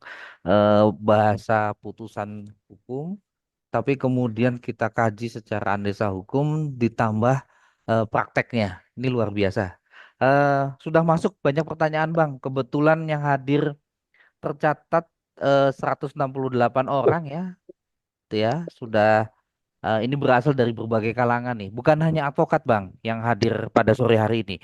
Ini juga ada kawan-kawan saya di HRD, di praktisi hubungan industrial juga, kemudian ada pengusaha juga, mungkin juga ada ini ada pertanyaan tentang UMKM, berarti juga dari dunia UMKM. Artinya putusan MK ini memang benar-benar dirasa dan memang mereka membutuhkan apa sih jawaban yang bisa harus kita lakukan, terutama buat dunia usaha. Saya ada share sedikit Bang untuk beberapa pertanyaan nanti bisa langsung dijawab Bang dari yang pertama dari Pak Devri Safri ya. Ini Pak Devri Safri menanyakan mengenai arti konteks pemahaman perusahaan tertentu. Oke. Perusahaan tertentu dalam istirahat panjang. Nah, Oke, perusahaan tertentu kalau kita lihat Permenaker terkait dengan diaturnya istirahat panjang di dalam Undang-Undang 13 itu adalah perusahaan-perusahaan yang saat diterbitkannya dan berlakunya ketentuan istirahat panjang telah memberlakukan. Sehingga kalau kita sekarang ada di perusahaan-perusahaan atau kita punya perusahaan-perusahaan yang belum memberlakukan itu, ya nggak wajib. Begitu aja sederhananya penjelasan. Artinya kalau sudah berjalan dulunya dan begitu sekarang dengan aturan undang-undang ya harus tetap masih berjalan gitu ya Bang ya? Ya, pertanyaannya boleh nggak ditiadakan? Boleh-boleh aja kalau pekerja setuju itu kuncinya. Kayaknya agak sulit tuh Bang, apalagi udah Ya, agak sulit. PKB. Ya, begitu terus dalam PKB itu jadi sulit lagi bahasanya. Suaranya agak kecil, Dodi. Oke, saya ulangin Bang. Ya, jelas sekarang Bang? Ya, jelas. Iya, sulit Bang kalau sudah masuk ke dalam PKB, kemudian itu sudah tertuang dan sudah dilaksanakan, kemudian kita hilangkan, dihapuskan, luar biasa nanti konflik yang terjadi ya Bang. Oh bukan, kan kita gini, kuncinya dengan menghadapi pekerja cuma satu aja. Dua kata, pekerja sepakat. Bagaimana mencapai kesepakatan itu persoalannya. Iya, sederhana, simple, tapi Nantang. pusing cara buat kesepakatan itu. Gini, saya udah menggunakan istilah gini. Kalau kita punya masalah, jangan kita bilang masalah. Kita punya tantangan. Oh iya, bagus istilahnya. Oke. Jelas ya Pak Devri Safri ya. Kita bisa lanjut ke pertanyaan berikutnya ya. Oke. Pertanyaan berikutnya ada dari Pak Fatoni. Ini dari Eva Angkatan 2011. Nah, dia bertanya mengenai konteks perjanjian kerja. Di putusan MK disebutkan perjanjian kerja harus, ya bahasanya ada kata harus, dan dengan bahasa Indonesia. Nah, kalau ada konteks perjanjian kerja yang dibuat dengan dua bahasa Indonesia, bahasa Inggris misalnya, Bang, apakah ini ada potensi atau ada persepsi bahwa ini akan jadi dibatalkan demi hukum? Enggak. Jadi kan gini, kenapa kita harus pakai bahasa Indonesia? Utamanya adalah karena itu bahasa nasional. Nah, kalau yang bekerja itu TKA, gunakanlah dua bahasa, nggak masalah. Yang penting bahasa Indonesianya ada. Ya, jadi bahasa Indonesia sama bahasa Inggris kenapa? Supaya si TKA-nya ngerti. Iya. Itu Jadi, aja. berlaku hukum perjanjian ya dengan bahasa berarti bahasa Indonesia yang kita akui ya Bang ya. Ya, makanya kalau kita jadi advokat, bikin perjanjian jangan antara bahasa Indonesia bahasa Inggrisnya beda. Kasihan si bule. Yang berlaku bahasa Indonesia tapi bulenya pahamnya hanya bahasa Inggris ya. Ya. Oke, ini ada pertanyaan berikutnya ya Bang. Lanjut ya Bang ya. Ini agak banyak pertanyaannya. Ini dari Ibu Kiki. Dia dari Fakultas Hukum Angkatan 2000 ya. Bertanya mengenai UMKM. Sepertinya Ibu Kiki juga pelaku usaha di UMKM. Beliau bertanya mengenai apakah putusan MK ini juga berlaku untuk dunia usaha UMKM. Ya. Kemudian yang kedua, bagaimana cara kita dunia usaha untuk melakukan adaptasi. Misalkan, ini kan putusan MK keluarkannya sangat cepat ya. Sedangkan periode Januari tahun 2025 udah akan ada di depan mata. Misalkan ada teknis mengenai upah UMK misalkan. Apakah itu harus mutlak diberlakukan, apalagi tadi juga ada upah sektoral. Sedangkan dari Apindo sendiri diketahui sedang melakukan apa ya istilahnya bantahan atau pernyataan sikap bahwa itu tidak bisa dijalankan segera. Gimana nih Bang kita menyikapinya Bang? Gini, pertama Apindo tuh diam aja lah. Gak usah pakai ribut-ribut. Itu udah putusan MK. Dua, dengan adanya putusan itu kan akan dimuat di dalam undang-undang yang akan menggantikan pasal-pasal yang diubah oleh MK. Ya, benar. Kedua, kita harus tahu bahwa MK itu tidak membatalkan atau mencabut undang-undang. Karena yang berhak untuk membatalkan atau menyatakan tidak berlaku lagi suatu undang-undang hanyalah undang-undang ini. Ini pemahaman yang harus saya sampaikan karena masih banyak orang berpendapat bahwa MK dalam putusannya MK menyatakan mencabut dan membatalkan undang-undang. Sejak kapan? MK tuh dibentuk oleh undang-undang, nggak mungkin dia melawan undang-undang gitu loh. Dia hanya memeriksa dan memastikan benarkah pasal itu bertentangan dengan undang-undang dasar. Nah, kalau iya maka kemudian pemerintah membuat undang-undang baru terkait dengan pasal-pasal yang telah di apa namanya diberikan putusan oleh MK gitu loh Dodi. Oke. Nah, mengenai UMKM itu ada disinggung sedikit di dalam permohonan itu tapi tidak dibahas dan tidak menjadi amar putusan sehingga masih berlaku ketentuan yang ada di Undang-Undang Cipta Kerja juga ada. 4023. Iya, Ya. ya. Baik. Yang pertanyaan saya hold dulu ya. Ini ada beberapa teman-teman yang sudah raise hand dari eh, Pak Ada Raihanur. Boleh langsung di open cam dan langsung ditanyakan Pak Ada, silakan. Oke, selamat sore Pak Kemal. Saya Selamat sore. Sore, HR, sore Pak. praktisi HR. Yang ingin saya tanyakan adalah saya ingin minta dijelaskan ulang Pak terkait dengan cara membaca peraturan perundangan terkait dengan bahasa harus, wajib, dan dilarang. Saya juga coba cek-cek di Google juga nih kayaknya harus kuliah lagi katanya. Iya, karena banyak sekali terutama terkait dengan kenaikan upah ya. Di sini kan kalau saya lihat tendensinya adalah memang ingin membawa serikat pekerja itu dalam perundingan pengupahan. Kalau saya lihat tendensinya seperti itu, tapi itu pastinya lebih sangat subjektif menurut saya. Nah, mohon izin dijelaskan ulang Pak Kemal terkait dengan bahasa aturan tersebut, Pak. Wajib, harus, dan dilarang seperti itu, Pak. Terima kasih, Pak Kemal. Oke. Terima kasih Pak Ada, silakan. Jadi gini, kita baca kan pengusaha wajib membayar upah minimum. Ya udah kita nggak boleh ngelawan, ya kan? Itu wajib membayar upah tidak. Kalau bahasa gini, pengusaha dilarang membayar upah lebih rendah dari upah minimum. Artinya kalau mau dibikin positif, pengusaha wajib membayar upah minimum. Upah minimum. Gitu. Iya. Betul. Itu kalau di suatu ketentuan ada kata wajib, maka kita itu perintah untuk kita lakukan. Jadi kalau Pak Ada lihat di pasal 40 ayat 1 kan itu. Dalam hal melakukan PHK, pengusaha wajib membayar uang pesangon, penghargaan, dan penggantian hak. Itu nggak ada pilihan. Nggak bisa bilang, saya nggak mau. Tapi contohnya aja paling gampang. Oh ini yang menarik, pasal 92. Pengusaha melakukan peninjauan upah secara berkala dengan memperhatikan produktivitas dan kemampuan perusahaan. Pengusaha melakukan peninjauan upah. Nggak ada kata pengusaha wajib melakukan peninjauan upah. Kenapa? Yang tahu bagaimana perusahaan itu dikelola dan yang tahu bagaimana keadaan keuangan perusahaan itu hanyalah pengusahanya. Negara, pemerintah tuh nggak tahu. Jadi pemerintah atau negara ini tidak punya kewenangan untuk mengatur bagaimana suatu perseroan atau perusahaan itu apapun bentuknya dikelola. Ya. Jadi kalau SP kan bilang, ini pengusaha tuh wajib penaikan upah Pak. Dari mana aturannya saya bilang? Ada Pak, mana tunjukin sama saya bilang. Ya, nggak mungkin negara mencampuri urusan pengelolaan perseroan atau perusahaan itu segitu dalamnya, nggak mungkin. Ini yang baru wajib kita pahami ya. Nah tadi contoh pasal 59 ayat 1.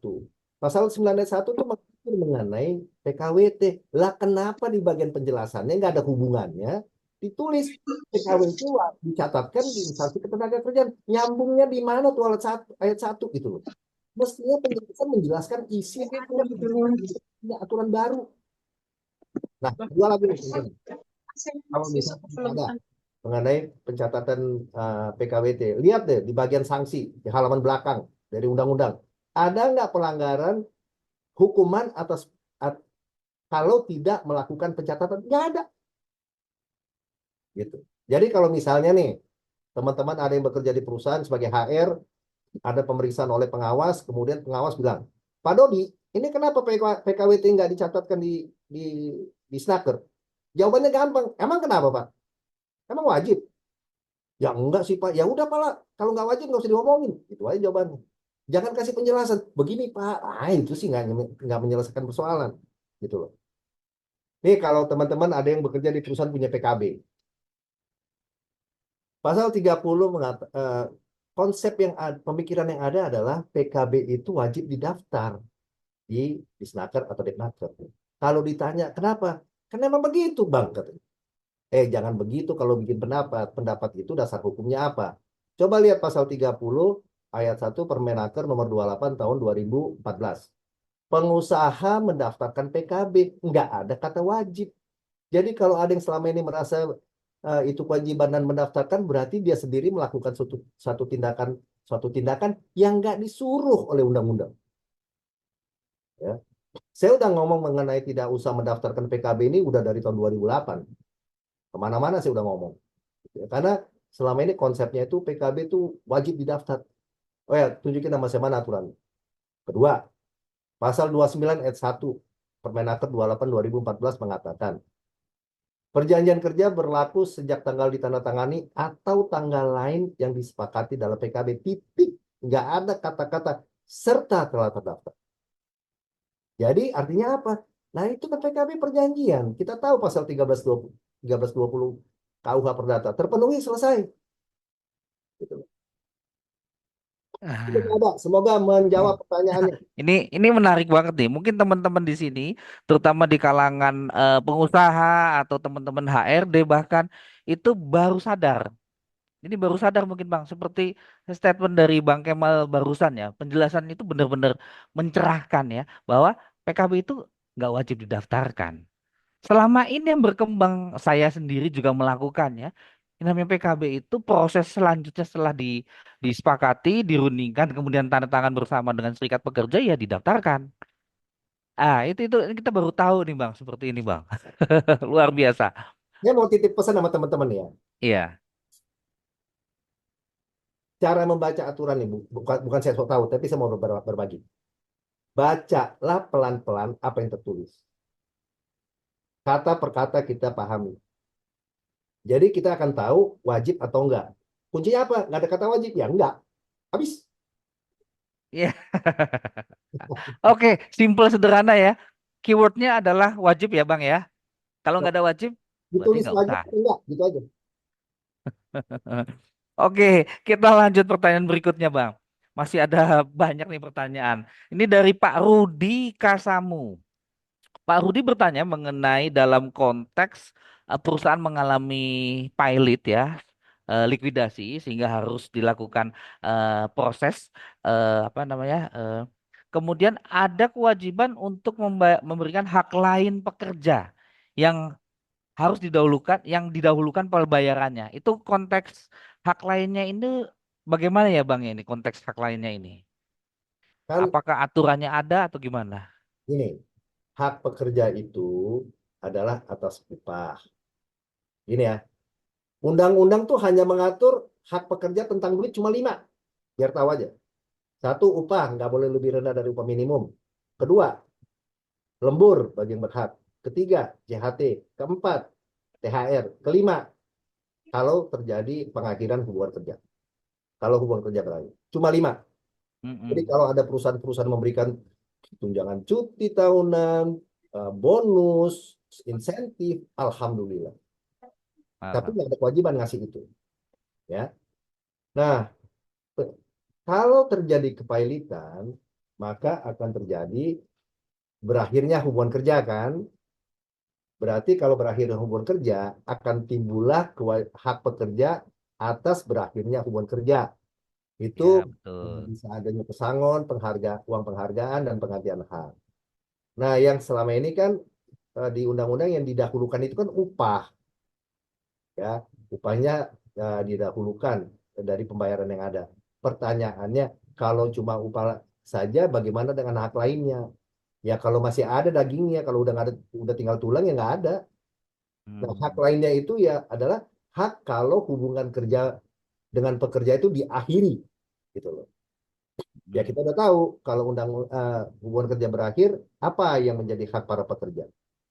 Oke, oke. Artinya kalau dalam proses perusahaan pilot seperti itu dan sudah tidak bisa melakukan pembayaran apapun, maka yang namanya hak lain itu bisa kita anggap gugur, Bukan, gitu Bang. nggak ada uangnya. Tidak ada kewajiban perusahaan untuk melanjutkan prosesnya gitu ya Bang, maksudnya Bang. Eh, Gini kan kalau sudah pilot, udah nggak bisa lagi, pasti kan selama masih ada hubungan kerja maka ada kewajiban bayar upah dan hak-hak lainnya, ya kan? Nah, akhirnya kalau udah dipilotkan, ya kurator yang mengambil alih karena perusahaan nggak berproduksi harus diputus. Ya, Kalau betul. diputus timbullah hak. Ya. Ini masih ada uang sisa nggak? Udah gak ada apa-apa lagi? Ya udah selesai. Iya. Oke, oke. Udah namanya tulang, udah dikerik-kerik juga nggak ada lagi sisanya gitu loh. Kalau Oke. tulang sumsum masih ada dalamnya, ini sumsumnya juga habis gitu loh. Oke, luar biasa. Oke, lanjut Bang. Ada yang masih raise hand nih dari Pak Denny Wahyudi. Pak Denny Wahyudi, silakan open kamera dan sampaikan apa yang mau ditanyakan. Ya, selamat sore Pak Kemal. Sorry Pak Denny. Ya, izin Pak, saya mau tanya yang tadi kan pemaparan Pak Kemal ya tentang struktur skala upah. Itu yang saya tangkap, berarti struktur skala upah itu memang ranah kewenangannya perusahaan gitu ya. Artinya pekerja memang tidak bisa memperselisihkan itu ya. Itu pertanyaan pertama Pak. Kemudian pertanyaan yang kedua Pak, ini juga terkait dengan istilah ya. Di peraturan ketenagakerjaan kan ada beberapa istilah seperti tadi misalnya dicatatkan untuk PKWT ya. Kemudian didaftarkan untuk PKB dan kesepakatan bersama. Kemudian ada lagi istilah disahkan, ya, misalnya dengan seperti peraturan perusahaan ya, disahkan gitu ya. Nah itu maknanya dan konsekuensi hukumnya apa itu masing-masing Pak Kemal, mohon bisa dijelaskan. Terima kasih. Oke, terima kasih Pak. Jadi gini, kalau peraturan perusahaan itu undang-undang mengatur pengusaha wajib menyusun peraturan perusahaan dan peraturan perusahaan itu wajib disahkan oleh instansi ketenagakerjaan agar dapat berlaku. Itu sudah perintah. Disahkan itu artinya akan keluar SK pengesahan bahwa PP ini disahkan dan berlaku sejak tanggal pengesahan. Kita nggak punya pilihan, yang punya PP itu wajib dan apa sih namanya wajib kudu mesti harus lah gitu ya kita lakukan. Kalau PKWT dicatatkan di instansi ketenagakerjaan, ya tidak ada kata wajibnya. Ya Pak siapa tadi Pak? Pak siapa Pak Dudi? Pak Dini Pak. Ya, Ya. jadi PKWT dicatatkan. Saya bilang gini kan, kenapa nggak wajib? Itu cuma perjanjian kerja aja. Ketentuan mengenai PKWT ini awalnya itu ada Permen 02 tahun 93 namanya. Di pasal 6 dari Permen 02 itu dikatakan pengusaha mencatatkan KKWT, dulu namanya bukan perjanjian kerja tapi kesepakatan kerja di instansi ketenagakerjaan. Nah, pasal 2, 4, 8 dan 10 dari Permenaker 02 itu mengatur apabila KKWT dibuat tanpa memenuhi persyaratan dalam pasal 2, 4, 8 dan 10, maka KKWT itu menjadi KKWTT yang sekarang PKWTT. Nggak disebut mengenai kelalaian mencatatkan KKWT di pasal 6 yang menyebabkan KKWT berubah menjadi KKWTT. Ya. Jadi konsep yang sama berlaku untuk PKWT. Jadi kalau PKWT pun nggak dicatatkan, nggak apa-apa. Yang saya inginkan dari teman-teman semua sebagai banyak alumni FAU ini, kita berani stand up gitu loh. Jangan kita berpikir orang di Snaker dari kota, kabupaten, provinsi sampai kementerian karena udah lama di situ pasti tahu, pasti ngerti. Tunggu dulu, boro-boro ngerti, tahu aja enggak, ya. Jadi tahapannya buat saya itu kalau belajar dari nggak tahu jadi tahu, dari tahu jadi paham, dari paham jadi menguasai. Nah, dia tahu aja enggak, bagaimana dia bisa paham? Contoh, saya nanganin PHK, selesai. Tapi kemudian pekerja ini ketemu SP, SP bilang PHK-nya salah, kesepakatannya batal di hukum, terserah, saya bilang. Mereka mengadu kemudian ke Sudinaker Trans Jakarta Selatan. Nah, kepala seksi, orang kalau bisa duduk sebagai kepala seksi itu udah orang yang pengalaman lah, secara masa kerja. Jangan bicara soal penguasaan ya. Nah, dia bilang gini, Pak Kemal, gimana kalau masalah ini silakan kasih penjelasan dan apa masalah ini kita gulirkan ke mediasi. Saya bilang, Bu, saya mau nanya, ini perselisihannya tentang apa? Perselisihan hubungan industrial tentang apa? Karena perselisihan hubungan industrial itu ada 4. Satu, antar SP jelas bukan. Mengenai kepentingan tentang pembuatan atau perubahan syarat kerja, jelas bukan. Tentang hak, yang mana nggak dibayar. Keempat, berarti tinggal satu nih, PHK. Ya, PHK sudah tanda tangan kesepakatan bersama PHK. Kedua, sudah terima pesangon. Kalau Ibu katakan digulirkan ke mediasi, mediasi itu hasilnya anjuran. Isi anjuran 1 dari 2. Bekerja kembali, udah tanda tangan kesepakatan bersama PHK. Bayar pesangon, udah dibayar. Apa sekarang? Diam dia.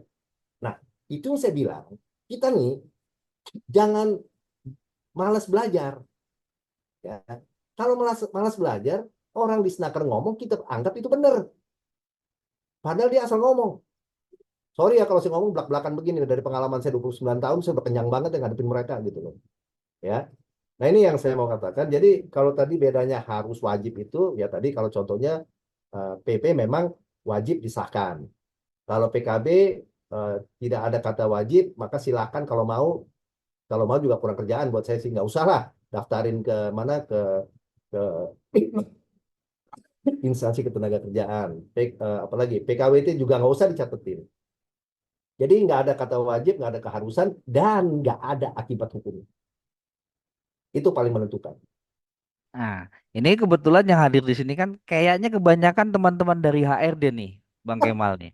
Karena dari penjelasan Bang Kemal itu memberikan apa nih, entah pencerahan, entah malah mereka malah merasa kebingungan atau gimana. Karena terkait dengan pendaftaran PKB tadi, itu ada pertanyaan saya agak cepat aja, Bang. Kalau terjadi dispute misalkan, PKB-nya tidak didaftarkan, tidak ada kewajiban didaftarkan. Apa konsekuensinya atas proses dispute mengacu ke dalam PKB tersebut, Bang? Gampang, Dodi. Lihat pasal 29. PKB berlaku sejak tanggal ditandatangani atau tanggal lain disepakati dalam PKB, titik. Clear and clean ya, Bang ya? Itu pasal 29. Periodenya itu ya. Iya. Udah itu KO Yes. deh. Yes. Dodi, kenapa nggak PKB-nya nggak didaftarin? Jawabannya begini, Pak. Jangan tanya balik. Emang kenapa, Pak? Ya kan gini, Pak. Undang-undang kan mengatakan demikian, ya baiknya didaftarin. Pak, kalau hukum itu bicara salah benar, nggak bicara baik atau nggak baik, gitu. Gimana teman-teman HRD? Clear ya? Berani ya? Kalau ada pemeriksaan, ada dinas, atau bahkan ada yang ya Sering banget kayak Bapak Tiri gitu. bergayung-gayung seperti itu, kita harus pastikan bahwa secara aturan hukum itu adalah salah dan benar. Ya, kurang lebih begitu. Nah, Bang Kemal terkait dengan ini, ya ini sudah lewat 4 menit dari waktu yang kita rencanakan. Ayo kita sepakati, Bang. Kita lanjut, ada beberapa pertanyaan lagi nih ya. Lanjut atau gimana, Bang? Ini biar teman-teman HRD juga clear biasanya dengan sepakat dengan teman-teman serikat ini. Oke, kita punya waktu 5 menit lagi, boleh ya? Boleh. Oke, teman-teman ya. Oke, ini ada pertanyaan, saya agak cepat lagi. Dari Bu Wirna. Dia menjalankan PKWT 5 tahun. Ya. Tetapi yang dia belum pahami itu adalah pada saat PKWT berjalan ternyata kontraknya itu 11 bulan, sistemnya 11 bulan, dan yang di bulan ke-12 artinya ada 1 bulan itu dihitung sebagai off. Begitu 12 bulan off, kemudian lanjut di bulan berikutnya, artinya di bulan ke-13 atau di tahun depannya, itu kontrak lagi selama 11 bulan dan skemanya di bulan 12 off, 1 bulan off. Nah, apakah itu dihitung sebagai masa kerja atau hanya 11 bulan ditambah 11 bulan, kemudian ditambah 11 bulan berikutnya? Nah, ini pertanyaannya agak unik nih, Bang, dengan skema seperti ini, Bang. Gimana, Bang? Gampang sebenarnya. Kalau kita lihat mengenai PP 35 2021 itu udah jelas. PKWT itu jangka waktunya paling lama 5 tahun. Oke, kita mau bikin skemanya zigzag nih ya, sebulan, 3 bulan, 6 bulan, 7 bulan terserah satu. Ya, nah kalau kita bikin nih 12 bulan, nggak apa-apa 12 bulan. Begitu selesai, bayar kompensasinya 1 bulan upah sesuai pasal 15 ayat 1 PP 35. Habis itu kita mau memperpanjang. Perlu nggak pemberitahuan untuk perpanjangan? Nggak perlu, bilang aja langsung. Pak Dodi, kita perpanjang setahun lagi, oke gitu ya. Berapa lama sebelum berakhir? Nggak ada aturan, bebas. Mau besoknya hari ini berakhir, besok mulai lagi, silakan. Nah, jadi terus kita bilang 6 bulan, boleh, ya kan? Kalau dulu itu dibatasin, PKWT pertama maksimal 2 tahun, perpanjangan paling lama 1 tahun, pembaruan 2 tahun. Sekarang tidak ada lagi aturan seperti itu. Mau 3 bulan, 6 bulan, 7 bulan, 9 bulan, bebas aja gitu loh.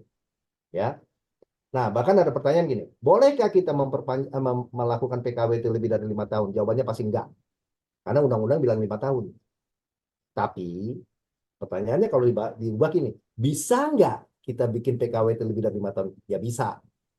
Ini Kemal Siregar yang ngomong ya, bukan undang-undang. Nah, kenapa saya katakan bisa itu yang penting kita tahu risiko.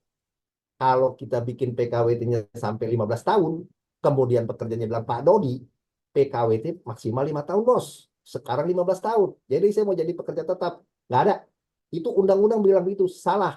Undang-undang coba bilang gini, kalau PKWT tidak memenuhi syarat, maka PKWT beralih menjadi PKWTT. Bukan pekerja menjadi pekerja tetap. Nggak ada tuh kata-kata. Jadi saya bilang tadi, baca undang-undang sesuai yang tertulis. Bukan apa yang kita pikir. Nah, kalau 15 tahun, oke, saya nggak akan angkat kamu, tapi saya akan bayar pesangon kamu. Oh baik Pak, hitung aja berapa pesangonnya. Kurangin sama 15 bulan kompensasi yang udah dibayar, itu selisihnya yang dibayarkan. Oke. Jadi perlakuannya seperti itu ya. Ini pemahamannya juga baru lagi ya, teman-teman HRD ya. PKWT lebih dari 5 tahun berubah, bahasanya berubah ya Bang ya, berubah menjadi PKWTT. PKWT diperpanjang itu kan pertanyaannya bisakah? Bisakah? Kalau boleh enggak? Kalau bisa iya. Bukan statusnya yang berubah begitu ya, dari kontrak menjadi tetap. Bukan seperti itu ya Bang prosesnya. Oke, ini clear lagi ya teman-teman ini HRD nih. Biar nggak ini juga Bang. Biasanya teman-teman HRD kalau ketemu orang dinas itu bawanya iya iya iya, nggih gitu. Itu bisa menjawab sekarang. Terakhir ya Bang ya. Terakhir pertanyaan satu lagi. Oke, silakan. Ini dari Pak Agus. Ini terkait dengan upah. Ya, Pak Agus membuat suatu PKWT dengan konsep PKWT satuan hasil. Tapi begitu dilakukan pembayaran upah satuan hasilnya disebulankan, ternyata nilainya itu lebih kecil daripada UMK yang berlaku. Nah, konsep seperti ini jadi melanggar ketentuan undang-undang atau tidak nih, Bang? Kalau dia kerjanya terus-menerus normal, Oke. itu yang menjadi persoalan. Karena kan dia menjadi pekerja, walaupun satuan hasil, tapi kan kalau disepakati satuan hasil di bawah upah minimum, itu nanti bisa menjadi persoalan bahwa dia dipekerjakan lebih rendah apa namanya daripada upah minimum, gitu. Ya, tapi kan masih menjadi perdebatan nih nantinya, gitu ya. Apa namanya dengan pegawai pengawas, kan kita bilang kita satuan hasil, Pak. Kita nggak bisa upah bulanan. Oke. Oke, satuan hasil ya, ya. Yang mau nanya ya, satu lagi Jadi Pak. wajar ya kalau misalkan boleh dia di bawah UMK karena memang outputnya hasilnya kecil, volume volume pekerjaannya pun memang sedikit, gitu ya Bang ya? Yang disepakati gitu. Oke, Diatur oke, ya, benar-benar tertulis ya. Nah, kenapa kita harus menulis dengan jelas di dalam perjanjian kerja supaya nggak ada dusta dan nggak ada celah untuk ribut. Oke, oke, Bapak Ibu mohon maaf nih terlalu banyak pertanyaannya, Oh, terlalu banyak hal. Oh, itu yang ada terakhir. satu raise hand lagi. Oke, boleh Bang Tegar, Handi langsung raise hand, nama apa nama? Langsung ngomong aja Bang, silakan Bang. Oke, Sampaikan baik. pertanyaannya. Terima kasih Pak Kemal dan Pak Dodi. Ya, saya menarik terkait dengan frasa paling sedikit itu Pak Kemal, Pak Dodi. Apakah menutup kemungkinan kesepakatannya itu di atas ketentuan atau di bawah ketentuan meskipun itu sudah disepakati oleh kedua belah pihak? Itu untuk terkait dengan frasa paling sedikit tentang pesangon itu. Terima kasih Pak Kemal, Pak Dodi. Oke, Pak Tegar, lupain tuh kata paling sedikit. Udah puluhan tahun saya nanganin itu nggak ada makna. Itu satu. Iya, Saya belak-belakan iya, aja. iya, Kedua, setuju. bolehkah kita membayar hak atas PHK lebih rendah dari undang-undang? Jawabannya boleh. Syaratnya pekerja sepakat. Ya, tahun 2004-2005 saya PHK 5.100 orang di Samarinda. Perusahaannya udah 2 tahun nggak bayar upah, berarti 24 bulan. Jadi akhirnya kita bikin skema di mana diatur bahwa pekerja dengan masa kerja kurang dari 5 tahun dapat 8 bulan. 5 kurang dari 10 dapat 10 bulan. 10 kurang dari 15, 12 bulan. Dan 15 dan selebihnya 14 bulan. Pekerja happy. Pikirannya kan gini. Lebih baik dapat dikit daripada nggak dapat sama sekali. Mau berproses pun ke pengadilan, dia nggak punya kemampuan. Dan kita memang nggak ngakalin bahwa memang kita mau bayar murah. Enggak, memang nggak ada uangnya. Jadi kalau pemerintah bilang itu nggak benar, ya Bapak kan bukan bagian di PHK, nggak usah komentar. Ini ada Devri apa yang tidak apa tidak batal demi hukum. Ini saya senang saya terbiasa ngomong belak-belakan ya. Jadi saya Iya, nggak. iya Bang, ini sangat membuka banget nih Bang ininya. Eh, Pernyataannya Bang Kemal nih, hal-hal yang sebelumnya kita itu tabu bahkan kita akui bahwa kita melakukannya, begitu diskusi dengan Bang Kemal hari ini jadi kita jadi ragu-ragu, jangan-jangan kita dulu jadi malah salah atau malah sebenarnya bisa melakukan hal yang lebih daripada itu Bang. Ini saya bilang begini, taman ya penyelesaian perselisihan hubungan industrial kan ada mediasi, ya. Wajibkah kita menghadiri mediasi kalau kita sebagai pihak yang misalnya kita berhadapan dengan pekerja atau SP mengajukan pencatatan mediasi, terus kita dipanggil mediator, wajib nggak kita datang? Jawabannya adalah tidak, karena undang-undang tidak mengatakan para pihak wajib menghadiri. Nah, kemudian keluar anjuran. Apakah anjuran yang hanya memuat keterangan pekerja itu membahayakan pengusaha? Enggak. Kenapa? Hakim hanya ngelihat fisik anjuran sebagai bukti telah dilakukan mediasi, yang mana sesuai pasal 83 Undang-Undang 2 2004, kalau tidak ada bukti telah dilakukan proses penyelesaian melalui mediasi, hakim wajib mengembalikan. Hakim tidak akan pernah mengandalkan putusan berdasarkan isi anjuran. Ingat itu. Jadi saya banyak perselisihan yang diajukan oleh pekerja, saya nggak mau datang. Ngapain saya bilang buang-buang waktu? Oke.